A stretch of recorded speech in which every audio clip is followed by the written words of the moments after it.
Hello, everyone. So I was asked a question in the comments from one of my other videos, and I thought today I might tackle answering that. And the question was basically, what do we know about the sort of governmental structure of the different fairy worlds? Is there monarchy? How is the society set up? So this is actually a fairly complicated question because most of the material we have, most of the folklore we have that really gets into this sort of thing is somewhat older. And it's material that's coming to us from a point when the majority of human societies were monarchies. So most of the evidence we have in folklore supports the idea that the good folk, the fairies, also have monarchy for a government. I would be really curious, though, to see sort of what direction that might go in with folklore in the 21st century and sort of moving forward into the 21st century as we're moving away from that in human society. Because a lot of times what we find in the folklore we have across the range of material for the good folk is this sort of mimicry of human culture. So, and this is something, by the way, that is not a unique observation for me to be making. Reverend Robert Kirk, writing in 1691, said basically the same thing, that when you look at the good folk, when you look at stories of the good folk, a lot of times they seem to be imitating or mimicking the human culture around them. And that seems to hold true really across the range of material that we look at. So this gets a little more complicated when we look at the modern material because fairies in the 20th and 21st century have come to be very romanticized and sort of put into this anachronism where they're viewed as being almost antiquated. Even though people still encounter them, we still have many modern day anecdotal stories and encounters that people describe. Nonetheless, when people talk about them, when people talk about even these encounters they're having, a lot of them are framed with this sort of medieval or pseudo-medieval imagery and interactions, really. And this holds true even if you look at like the fairy census from the 2018, which was gathered over the course of, I believe, 4 or 5 years, different anecdotal stories from 1970s, 1980s, through the early 2000s. We're still seeing people describing these beings in ways that reflect this sort of idea that they are coming to us in our modern world, but from this sort of historic place, which is interesting. Like I said, I am very curious to see where this is all going to go as we continue to move forward, whether we're going to see the good folk, the fairies, sort of modernizing and continuing to follow the trend they have followed up until fairly recently of mimicking human societies and sort of keeping pace within a generation or two of human culture, or whether we might see sort of a deepening of this idea that these are beings who exist in sort of a romanticized version of human history in a way. So, bit of a tangent there, but that's all worth mentioning as we get into answering the question, because you have to have that sort of context to understand that. Also worth keeping in mind that all of the evidence we have, all of the material we have, is coming to us from folklore, from stories, from literature in some cases, from people who are relaying the information through their own personal lens, through their own understanding. And that also does, I think, sort of color particularly this question, this subject. So, all of that groundwork laid down.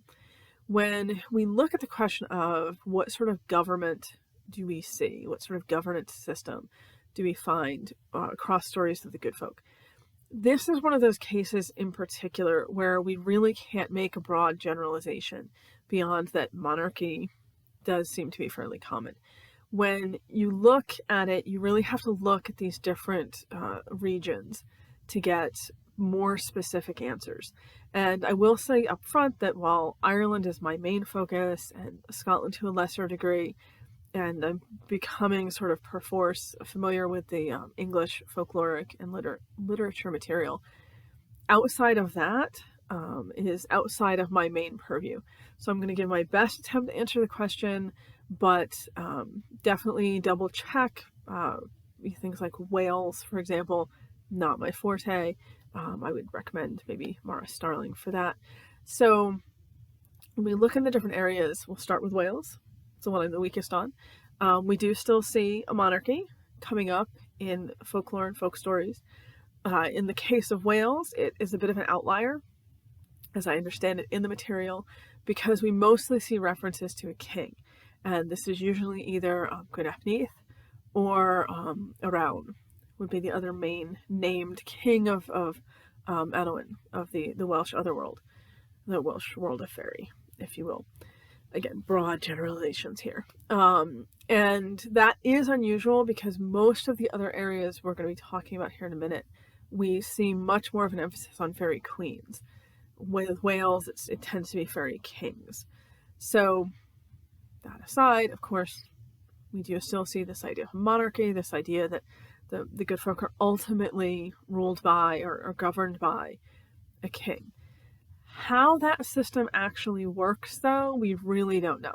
We don't have much information. I would venture to say, based on the little information we do have, that it is not that similar to a human monarchy. For example, we do have a multitude of stories, and this is true in the Welsh material as well as elsewhere, of the king sort of getting into duels for the kingship. The idea that it's less based on lineage per se, and more potentially based on whoever can win the crown, the strongest, if you will. So there's some evidence for that. Now, strongest, whether that's physically strongest, magically strongest, that's going to vary by story. But definitely this idea of the crown sort of being won by force of arms, or held by force of arms. And we do also see, and again, this is focusing on Wales specifically, some hints at the idea of a seasonal change with who the ruler is. So you might have one king for a certain portion of the year, usually about 6 months, and then another king comes in for the other 6 months, and it rotates. And this is not the Oak and the Holly King. That was invented by Robert Graves in 1948. I just honestly cannot remember the name of the one who switches off with, I believe it's Gwynedd Neith, his rival that switches off with him. And I'm not even going to attempt it because my Welsh is a very, very basic level. So if I try to guess, I'm 100% definitely going to mess it up and say it wrong. But we do have stories of that sort of seasonal change idea for who is in charge of the fairy courts. Now, you will sometimes see the idea that the Scottish fairy courts are seasonal. This is a modern idea. I have nothing personally against it. I'm actually kind of fond of the summer and winter courts as a concept. But when we look at the actual folklore in Scotland, there is no idea there that the Unseelie would only rule in the winter and then the Seelie would only rule in the summer. That's not a thing there. There is an idea that you have these two fairy courts, this is particularly lowland Scottish folk belief, the Seelie and the Unseelie, but they would sort of coexist perpetually. And as I may or may not have said in previous videos, they're really less rigid as a concept. It's more like a political alignment, sort of. So we can see fluidity between the two courts. It's not like if you are Unseelie, then you are absolutely 100% always Unseelie. The entire concept of Unseelie and Seelie really is a lot more dependent on humans labeling how they feel that particular being is towards them on a scale of like going to eat you or going to help you. That's sort of it. So you can have something that might fall on one end at one time and another end another time. And I've done a whole other video just about the Seelie and Unseelie course. I'm not going to get too sidetracked into that. But they would exist perpetually, kind of side by side. Now, we do have references in the Scottish material, again, particularly in more recent folklore, that connects Nick Nevin who is sort of this ambiguous folkloric figure, to the Unseelie Court. I have talked to people, friends of mine that I have in Scotland, who have talked about this as a modern folk belief, the idea that Nycnevin is the queen of the Unseelie Court.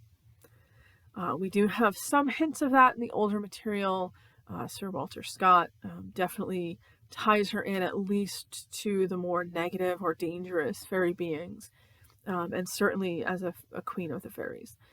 Now, we do have a lot of references in Scotland to the Queen of the Seelie Court, but not by name. So we see her mentioned in quite a lot of the material. The Ballad of Tam Lin, Thomas the Rhymer. Again, these are all sort of lowland border stories. We see her mentioned across folklore. The Ballad of Alison Gross is another one. And folk accounts, anecdotal accounts, this idea of the Queen of Fairy, the Queen of the Seelie Court, but never named. So we don't know for sure what her name would be, or too much about how she was understood. If we look at material like, for example, the Ballad of Thomas the Rhymer, which dates back in poetic form for several hundred years, but was originally in prose form back to the 13th century, so it's quite old. That story talks about the queen of the fairies, the queen of the fairy court, who does have a king. But the king is sort of this ambiguous figure that we really don't know too much about or see too much. In some folk accounts, he's referred to as the devil. So you sort of have the devil and then the fairy queen as this separate but sort of conjoined power. In other accounts, he's simply referenced as the king of fairies. We see this again, Sir Walter Scott, and then there's an older Fighting of Montgomery, which I believe is the 15th or 16th century. I'm not remembering exactly when, but something in that general area, that talks about the king of the fairies and the queen of the fairies. And it's, again, kind of vague. They're not named, but it's sort of understood. It would have been understood by the audiences at these times that this was how things were set up.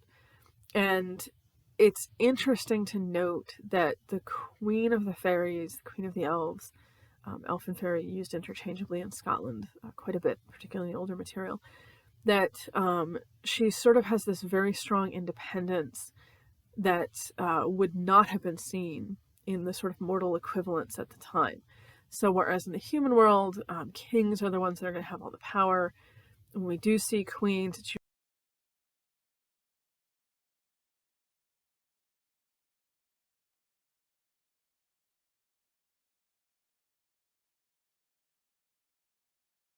on human world monarchy in the early modern period. But when we look at the fairy material, it's a very different picture. We see this idea of this very powerful female queen who does not depend on a man. Even in Thomas the Rhymer, where we do know that the fairy queen has a husband, he's referenced, we also know that the fairy queen takes Thomas as her lover and sort of hides that fact from her husband. So it's implied in the story that she is a very powerful person and has a lot of independence and agency, not as someone who is just completely dependent on a king for her personal power, if that makes sense to everyone. So when we look at Scottish material, we tend to see a lot of references to the fairy queen traveling out, often traveling out with her court. It is important to remember that in Scots, which would be the dialect or language that a lot of these stories were recorded in, court did not necessarily mean a royal court in the sense we might understand it otherwise. Court can also mean just a group, a collected group of beings. And there's certainly several accounts where that seems to be what's implied. So the queen is traveling out with her group, with the fairies, the good folk that would normally accompany her. And this is references like ladies in waiting, knights, servants, nobility, all of that. So we kind of have that for the Scottish evidence. How it would have actually run from a governmental standpoint, we don't know. This is just not something that the folklore really gets into, besides saying that there is a queen, and that she is fairly powerful and has these courtiers and nobles around her, and servants and knights, and all of this pomp and circumstance, as it were. When we look at the English material, we have a lot more to work with because we have a lot more that was written down, particularly in the literature. But it's slightly more problematic to interpret because a lot of it is coming to us from the literature, and a lot of it was written, particularly at the time it was being written in the 16th and 17th and 18th centuries, as effectively satire, political satire. It was illegal to directly criticize the crown. You, in fact, could not just write a story talking about why the King or Queen of England was a horrible person or what have you. So what authors would do is instead write a story like, say, Dryden's Nymphidia, which uses the King and Queen of Faery and their royal court to sort of criticize the English monarchy of the time period by making them look, honestly, quite ridiculous. So that has to be kept in mind because these are stories that are not preserving actual folk belief or folklore of the time. They are meant as political satire, or in the case of like Spenser's The Faerie Queene, as effectively political propaganda. So the context of that is very important. However, that material then gets cycled into folk belief as the literature becomes popular, as time goes by, 100 years, 200 years, people sort of start to take in this material and to see it as belief, and to interpret it and then pass it on as folk belief. We see this quite a bit, for example, with Shakespeare's material. Shakespeare writes about fairies in Romeo and Juliet, of course, in A Midsummer Night's Dream. So some of the things that Shakespeare wrote about in his plays, which we really have no way to know for certain what his intention was he relaying some accurate folk belief? Probably. Was he also using these characters to make social commentary? Definitely. However, that has kind of been lost over time because we don't have the social context that would have existed in the 16th century. And instead, people just sort of take these beliefs whole cloth and pass them forward. So it is important to remember with the English material that some of these beliefs sort of came into belief through literature, which was originally satire and or propaganda, but they have been interpreted as folk belief and then made their way into belief, and now it's all just a big mushy mess, as folklore and folk belief so often are. That all said, English view of this is very strongly the idea that it's a monarchy. We do still see the idea of fairy queens, however, much more balanced with the idea of fairy kings, and the idea that the fairy king had a great deal of power. We don't totally see the queen completely reduced, sort of out of the picture, as it were, but certainly we see her as being less influential and less prominent, if you will, than we find in other places. With the English material, we do have names for the kings and queens of fairy. Oberon, of course, is one of the most well-known. This comes to us from Shakespeare. Shakespeare did not invent this name. He actually took it most likely from an older French work, which in turn had taken it from an older work as well. In the French work, Oberon is also a king of fairy, but very much different from what we find in A Midsummer Night's Dream. He has several fairy queens that are mentioned. Shakespeare pairs him with Titania. Titania is an obscure figure. We don't know for certain, but there have been theories put forward that Shakespeare most likely was basing her on Diana. Diana being originally a pagan goddess, but who was strongly associated with fairies and folk belief, particularly of that time, and that Shakespeare was just using either an alternate name for her, a name that folklore at the time would have been familiar with, or sort of playing a bit with the language around her name. Otherwise, she's really not found prior to his work in folk belief. He also has Queen Mab. He does seem to have invented Mab as far as I've ever seen. There's no evidence of her predating him. In his Romeo and Juliet in Mercutio's soliloquy, he talks about Queen Mab as the midwife of the fairies.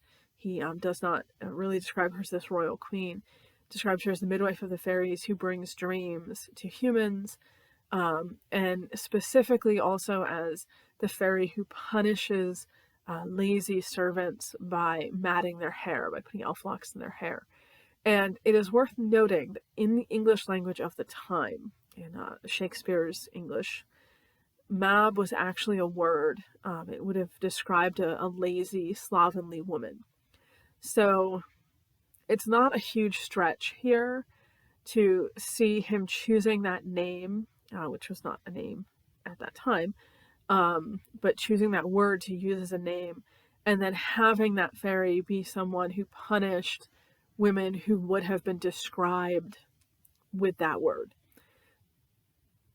I mean, it's a pretty straightforward connection at that point. However, after Shakespeare, Mab was definitely taken into folk belief and moved forward. We do find her in other sources, in Dryden's Nymphidia.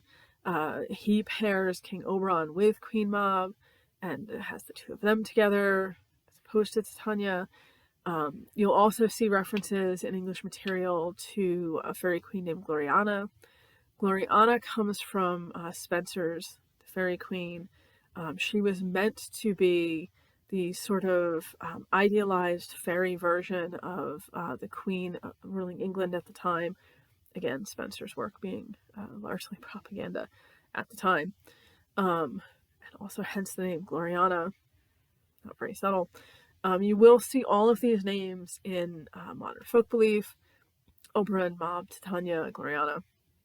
You will often see them as well in urban fantasy. These are the names that are sort of easiest to find, so these are the names people use. I will caution people when you see these names used and applied to anything outside of English fairies, very specifically English fairies. That is generally fairly inappropriate. As I said, in Wales, we know what the two kings were called, the main two kings. In Scotland, we have Nick Nevin as one named potential fairy queen. We have references to the queen of the Sealy court, not by name, but her name certainly would not have been one of the English fairy queens. That is just a big political awkwardness right there.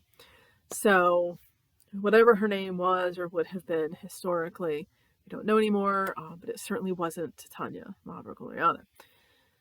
Just a little note, because you will run across these names quite frequently. So how that actually seemed to work in England would have been very strongly reminiscent of the actual English monarchy of the time. And we do have much more detailed descriptions of this, as I was saying, because we have all this literature that these appear in. Because the literature was satire largely, that used these fairies, it is very strongly mirroring the monarchy of the time. So this is kind of what we have. Now, if we look, for example, at Ireland, very different picture. So in Ireland, what we find is these different regional kings and queens. And the idea very strongly seemed to be that there were particular locations, particular areas that were associated with often a previous member of the Two-Headed Danann, one of the old Irish gods, who was now viewed as a fairy king or a fairy queen. In only one case that I can think of offhand are these paired, and this is King Finvara and his Queen Una.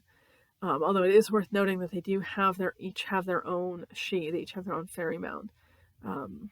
Finvara has Nachma and Una has Nakshigana.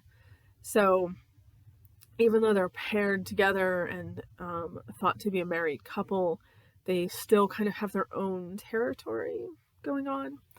In all the other locations and all the other material we have, it's just usually a fairy king or a fairy queen.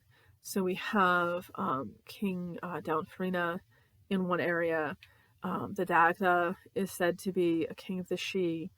Um, Dagda is married to the Morrigan, but we don't see references explicitly to her in folklore as his fairy queen. She's actually never referred to as a queen of the fairies in any of the older folklore, although she does have a she. So, probably do a whole separate video just on that. Let's see, we also have Cleana, a fairy queen named Cleana. This would be in the southwest in the Munster and Cork area. Anya, Evo, Aoife is referenced as a fairy queen, although she's a little more obscure. And those are kind of the main ones that tend to pop up. There's also a fairy king named Botjerg. He shows up in some stories, and then there are a couple more that are a little more obscure and might only show up in a handful of references. My point with all of this being that in Ireland, the folklore is very regional, and each region, each area kind of had its own idea of who was in charge in that area. And how that actually worked seemed to be that this was the person who was the king of all of the good folk in that place. But they sort of had a very loose hand on things, as it were. Not big on micromanaging with the Irish fairy kings and queens. And the royal courts were definitely not modeled on the English concept.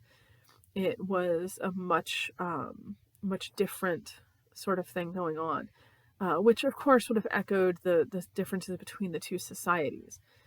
We see references, for example, to Finvara in particular, with a lot of stories and a lot of folklore about him. He liked horse racing, so he was known to go to various horse races. And if he favored a jockey, the jockey might win, the horse might win. On occasion, he would take a liking to a human, and they would be brought back to feast with him in his hall.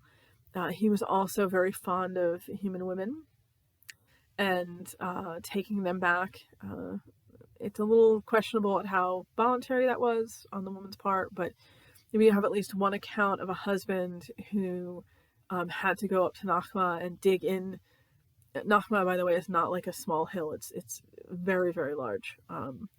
Had to dig into it and was threatening to salt the earth until he got his wife back. So these are the sorts of stories we see. The Irish fairy kings and queens are much more actively engaged with humans around them, much more likely to interact with them in a way that we just don't find so much with the English material, where they are perceived much more the way people at the time in telling the stories would have been perceived in monarchy, sort of, pretty from a distance, I suppose we could say. Not people you would actually interact much with.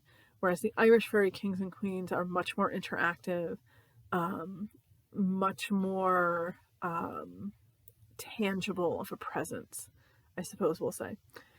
Still quite powerful. We do have a lot of folklore of the kings or the queens of different areas sort of fighting over the harvest.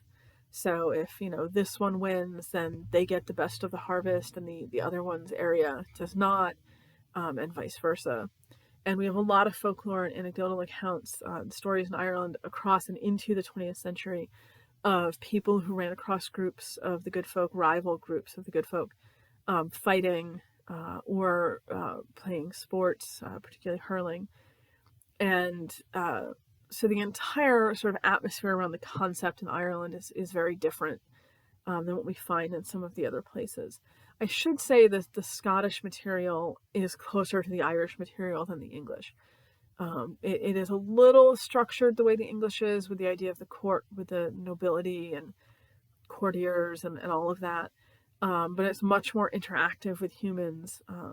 the idea that you could just meet the fairy queen when you were out hanging out under a tree. That was a thing that could happen in Scottish folklore. Not something we see really in English material. In the English material, you're much more likely to run into different kinds of fairies, but not really the king and queen. Much less likely. In Irish material, it's possible. It could happen. People talk about it. It happens in the folkloric accounts. So I realize this video is running a little long, but I wanted to sort of illustrate some of the different regional examples so that people could see what I was talking about when I'm saying that there is really no one cohesive system of government that we find in folklore for these beings. Yes, we can say generally monarchy, because that is most of what we find in the anecdotal material. I'm not actually familiar with anything in the Celtic language speaking cultures that is not monarchy. I'm open to being corrected if anyone is aware of any. I can't think of any offhand. But how that actually plays out in the different areas is really reflective of that particular region, that particular culture, time period to some degree. We still have the beliefs today in the 21st century, the idea that these beings are in monarchies and that there's kings and queens. These beliefs are being sort of, held over from what we have historically. And again, I'm curious to see where that's going to go as we move forward into the 21st century, where, most places now are much more democratically governed, I guess you would say, the majority of them. Republics, what have you.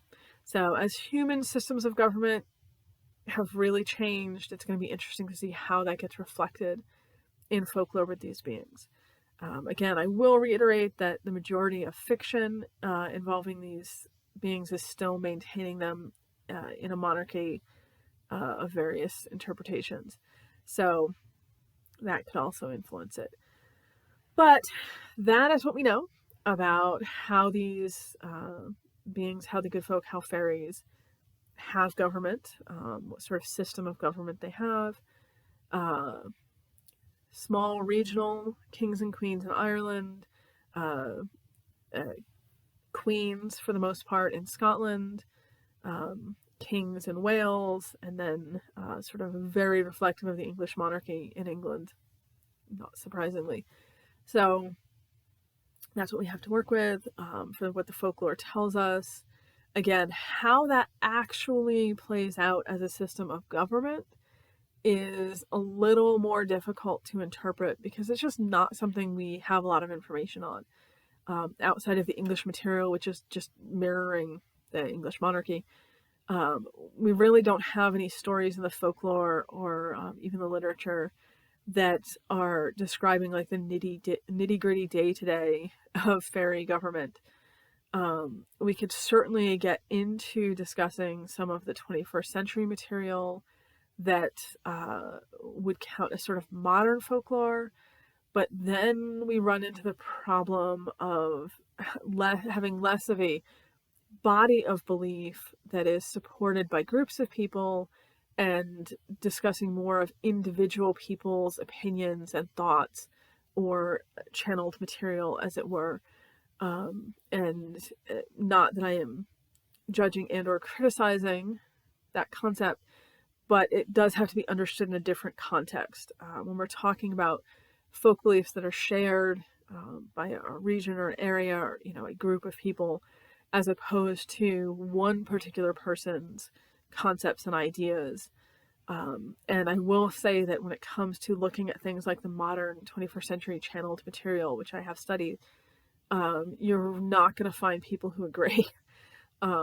Everyone kind of has their own idea, or is being given different messages, depending on how you want to look at that. And they don't generally line up to one cohesive system. So you would have to sort of pick and choose which view, which interpretation you're going to go with, which is why in this case, I'm looking more at the folklore that we have in bulk, if you will.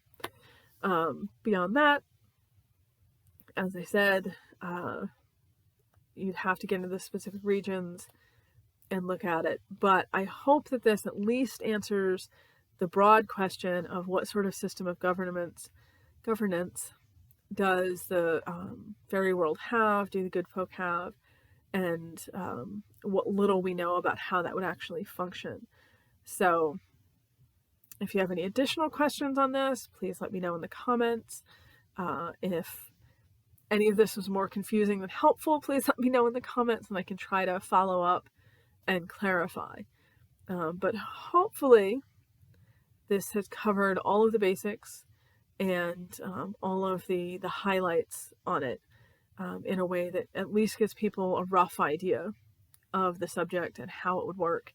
And if you want to learn more about a specific type, then I highly suggest looking into the folklore of that particular country or culture or region, because that's where you're going to find the specific detailed answers that I can't get too much further into here in this video. So I hope that was helpful, and I will try to be back sooner rather than later and do another video for everyone.